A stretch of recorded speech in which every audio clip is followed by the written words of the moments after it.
अध्याय 3 चित्रगुप्त और कर्मों का हिसाब। धर्मराज की सभा में आत्मा का न्याय। वैतरणी नदी पार करने के बाद पापी और पुण्यात्मा दोनों को यमलोक की ओर ले जाया जाता है। गरुड़ जी भगवान विष्णु की बातें ध्यानपूर्वक सुन रहे थे। उनके मन में अब एक नया प्रश्न उठा। उन्होंने हाथ जोड़कर पूछा, हे प्रभु, जब आत्मा यमलोक पहुंच जाती है तब उसके साथ क्या होता है? उसके कर्मों का निर्णय कौन करता है?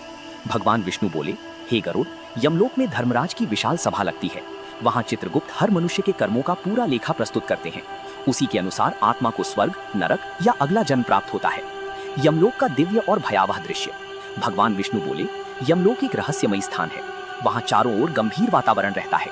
बड़े बड़े द्वार और विशाल महल दिखाई देते हैं। धर्मराज का सिंहासन अत्यंत भव्य होता है। धर्मराज काले वस्त्र धारण किए हुए न्याय के प्रतीक के रूप में विराजमान रहते हैं। उनके चेहरे पर कठोरता के साथ साथ न्याय की चमक होती है। उनके पास चित्रगुप्त खड़े रहते हैं। चित्रगुप्त के सामने एक दिव्य ग्रंथ होता है जिसमें संसार के हर मनुष्य का लेखा लिखा रहता है। कोई भी कर्म उनसे छिपा नहीं रहता। आत्मा का यमलोक पहुंचना। यमदूत आत्मा को पकड़कर धर्मराज की सभा में लाते हैं। पापी आत्माएं भय से कांपती रहती हैं। वे चारों ओर देखकर डर जाती हैं। कुछ आत्माएं रोती हैं, कुछ दया की भीख मांगती हैं, लेकिन वहां केवल न्याय होता है।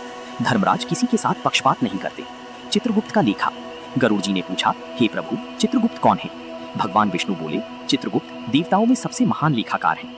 वे हर मनुष्य के जन्म से लेकर मृत्यु तक के कर्मों को लिखते हैं। मनुष्य जो सोचता है, जो बोलता है और जो करता है, सब चित्रगुप्त के लेखे में दर्ज होता है। गरुड़ जी ये सुनकर आश्चर्यचकित रह गए। भगवान बोले, मनुष्य सोचता है कि उसके पाप छिप जाएंगे, लेकिन चित्रगुप्त से कुछ भी छिपा नहीं रहता। पापी मनुष्य का न्याय। पापी मनुष्य का न्याय। जब पापी आत्मा धर्मराज के सामने लाई जाती है तब चित्रगुप्त उसके पाप पढ़ना शुरू करते हैं। इसने झूठ बोला, इसने गरीबों का धन छीना, इसने माता पिता का अपमान किया, इसने निर्दोषों को कष्ट दिया। जैसी जैसी पाप पढ़ी जाते हैं आत्मा भय से कांपने लगती है। तब वो रोती हुई कहती है, मुझे क्षमा कर दीजिए, मुझे एक अवसर और दीजिए। लेकिन धर्मराज कहते हैं, मनुष्य को कर्म करने की स्वतंत्रता जीवन में मिलती है। मृत्यु के बाद केवल न्याय होता है। पुण्यात्मा का सम्मान। इसके बाद भगवान विष्णु ने पुण्यात्माओं के बारे में बताया। जो व्यक्ति जीवन में धर्म, दया और भक्ति का पालन करता है, जब वो धर्मराज की सभा में पहुंचता है तब उसका सम्मान किया जाता है। चित्रगुप्त उसके अच्छे कर्म पढ़ते हैं। इसने गरीबों को भोजन कराया, इसने माता पिता की सेवा की, इसने सत्य का पालन किया, इसने भगवान का स्मरण किया। ये सुनकर धर्मराज प्रसन्न होते हैं। ऐसी आत्माओं को दिव्य लोकों की प्राप्ति होती है। कर्मों का वास्तविक फल। गरुड़ जी ने पूछा, हे प्रभु, क्या छोटे छोटे कर्मों का भी फल मिलता है? भगवान विष्णु बोले, हे गरुड़, संसार में कोई भी कर्म छोटा नहीं होता। एक कठोर शब्द भी पाप बन सकता है। मनुष्य जैसा बोता है वैसा ही फल प्राप्त करता है। झूठ और अहंकार का दंड। भगवान विष्णु बोले, जो मनुष्य झूठ बोलकर दूसरों को धोखा देता है उसे नरक में कठोर दंड मिलता है। जो लोग अहंकार में दूसरों को अपमानित करते हैं, मृत्यु के बाद वही अपमान उन्हें सहना पड़ता है। जो व्यक्ति गरीबों का हक छीनता है उसे भूख और पीड़ा झेलनी पड़ती है। माता पिता का अपमान। भगवान विष्णु ने गंभीर स्वर में कहा, हे गरुड़, माता पिता का अपमान सबसे बड़े पापों में से एक है। जो संतान अपने माता पिता को दुख देती है उसे यमलोक में कठोर यातनाएं सहनी पड़ती हैं। माता पिता की सेवा सबसे बड़ा धर्म है।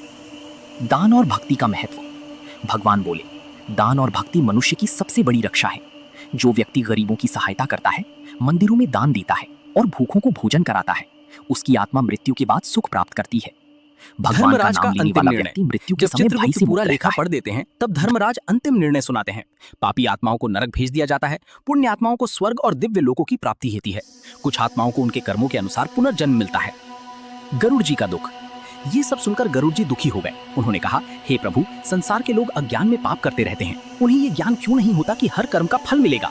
भगवान विष्णु बोले, माया मनुष्य को अंधा बना देती है। वो धन और अहंकार में इतना खो जाता है कि धर्म को भूल जाता है।